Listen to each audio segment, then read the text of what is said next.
महापुरुषों के, संतों के सिद्धांतों को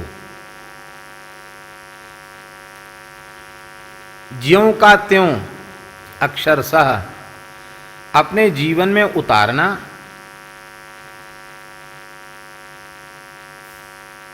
बहुत कठिन काम है।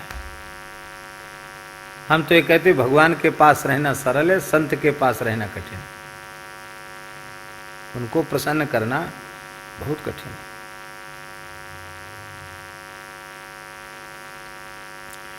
क्योंकि संत सिद्धांतों के पालन में बहुत दृढ़ होते हैं। वे अपने सिद्धांतों से समझौता नहीं करते हैं।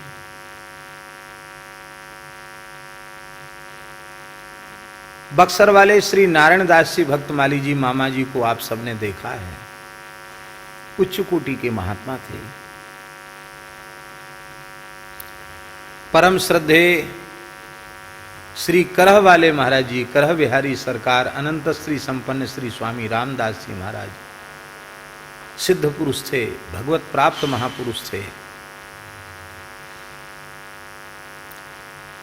एक सेवक के यहाँ मामा जी को कथा कहने की आज्ञा उन्होंने दी। मामा जी उनके प्रति गुरु भाव रखते थे, जो आज्ञा आपने कहा, लेकिन साथ ही प्रार्थना कर दी कि कुछ लोगों को समय दे रखा है तो ये संपर्क में रहेंगे, जैसे भी समय की सुविधा होगी हम अवश्य आज्ञा पालन करेंगे। आगरा क्षेत्र के भगत जी थे। भगत तो भगत ही होते हैं। तो भगत जी ने मामा जी से कुछ समय बाद मिले और मिल करके कहा, महीना 20 दिन के बाद, तो देख लीजिए मामा जी, समय दे दीजिए, थोड़ा जल्दी कर दीजिए। क्यों? बोले कथा खूब बढ़िया होगी, अच्छी सेवा करूंगा मैं। बस ये उसने कह दिया। मामा जी बोले अब कथा कभी नहीं होगी तुम्हारे यहाँ, अब कभी नहीं होगी। कोई कहे किसी की सिफारिश लगाओ, अब तुम्हारे यहाँ कभी कथा नहीं होगी। क्यों? जिन सदगुरुदेव पंडित श्री जगन्नाथ प्रसाद भक्तमाली जी के चरणों में बैठकर हमने श्रीमद् भागवत को श्रवण किया है, भागवत पढ़ी है, भक्तमाल पढ़ी है, उन पूज्य गुरुदेव श्री भक्तमाली जी ने, पूज्य गुरुदेव श्री बाबा गणेश दास जी भक्तमाली जी महाराज ने, इन सब संतों ने हमको यही सिखाया है, निर्लोभ और निष्काम भाव से भगवान की कथा कहना, कथा को बेचना नहीं। तो आप अधिक धन देंगे इसलिए आपको कथा हो रही है, तो कथा तो आप सुनना नहीं चाहते, आप कथा खरीदना चाहते हैं। माने तुम ये कह रहे हो कि अधिक धन देंगे उसके लिए जल्दी समय निकल आएगा, अब तुम्हारे लिए कथा नहीं हो, तुम्हारे यहाँ कथा नहीं होगी। सब धन का नशा उतर गया 1 मिनट में। बोले क्षमा कर दीजिए। बोले देखो, बंदूक की गोली और बाणी, मुंह से निकली हुई बाणी वापस नहीं जाती है, अब और किसी से कराओ, तमाम वक्ताएं, हम नहीं कहेंगे। उन्होंने मन में सोचा कि महाराज जी के तो हम मुख्य भगत हैं, करह वाले महाराज जी को वो तो जरूर कह देंगे। उन्होंने महाराज जी से कहा, महाराज जी वो तो मने कर रहे हैं। तो पूज्य श्री करह वाले महाराज जी ने छूटते ही कहा कि वे मने कर नहीं सकते हैं, तुमने उनके सिद्धांत के विरुद्ध कोई बात जरूर कह दी होगी, इसलिए उन्होंने मने किया है। क्या कहा तुमने सो बताओ। बोले गुरुजी क्या करें, हमारे मुंह से ये बात निकल गई।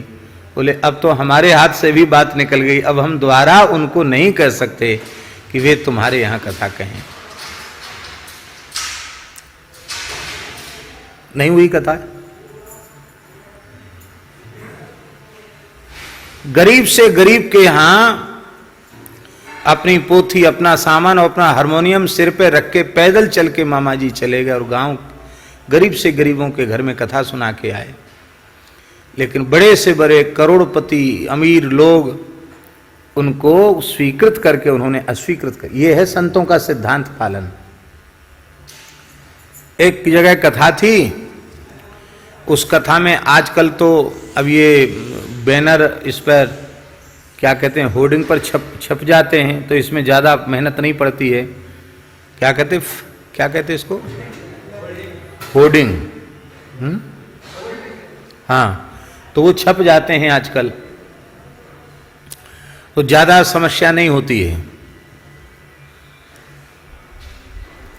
और पहले आप लोगों को ध्यान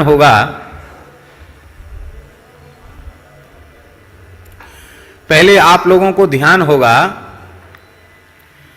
कि पहले कपड़े के ऊपर उससे ब्रश से लिख करके तब बैनर बनाया जाता था। ये बहुत पुरानी बात नहीं है, 20-25 साल पहले तक भी वो कपड़े पर ऐसी सफेद कपड़ा ले लेते और ज्यादा नहीं, वो नील से भी लोग लिख देते थे, काले से, नीले से, लाल से लिख देते।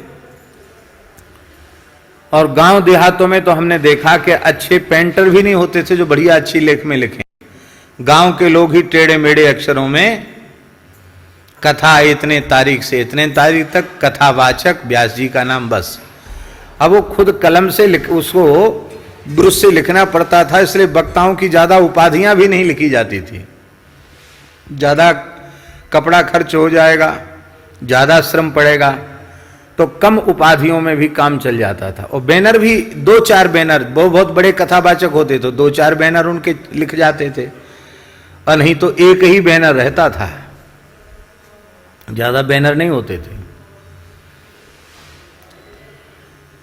तो एक बैनर मामा जी की कथा के लिए कथा के द्वार पर लगा था। मामा जी गाड़ी से उतरे, उन्होंने देखा बैनर की ओर, तो बैनर में लिखा था, संत शिरोमणि भक्तमाली श्री नारायण दास जी महाराज बक्सर वाले मामा जी, नीचे ब्रैकेट में लिखा था बक्सर वाले मामा जी, ये लिखा था। इतना देखते ही उन्होंने कहा, ये किसने लिखा? वो लोग समझ ही नहीं रहे थे कि गलती क्या हुई, उन्होंने लिखा। तो रो करके मामा जी ने कहा कि हम अब तक मनुष्य नहीं बन पाए हैं, ये संत शिरोमणि की उपाधि किसके कहने से तुमने दी? हम तो संत तो बहुत ऊंची चीज होते हैं, फिर संत शिरोमणि, संतों के अनुगत भी ठीक से नहीं हो पाए और तुमने हमको संत शिरोमणि लिख दिया। पंडाल में ही तब प्रवेश करेंगे जब ये बैनर हटाओ पहले यहां से। बोले महाराज इतने जल्दी दूसरा बैनर लिखा नहीं जाएगा। बोले बैनर की जरूरत ही नहीं, बैनर लिखकर टांगने की आवश्यकता नहीं।